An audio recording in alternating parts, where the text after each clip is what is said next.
ang dugong gumuhit ng ating kasaysayan,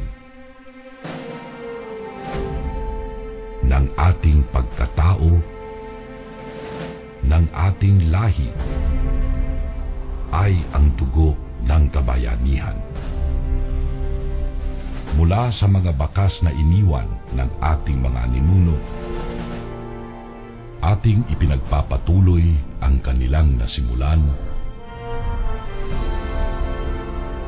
sa mga paraang hinihingi ng anumang panahon. Taglay ang ipinamanang kagitingan at inspirasyon. Dahil ang apoy na sumiklab ilang siglo na ang nakalilipas ay nabubuhay pa rin sa atin.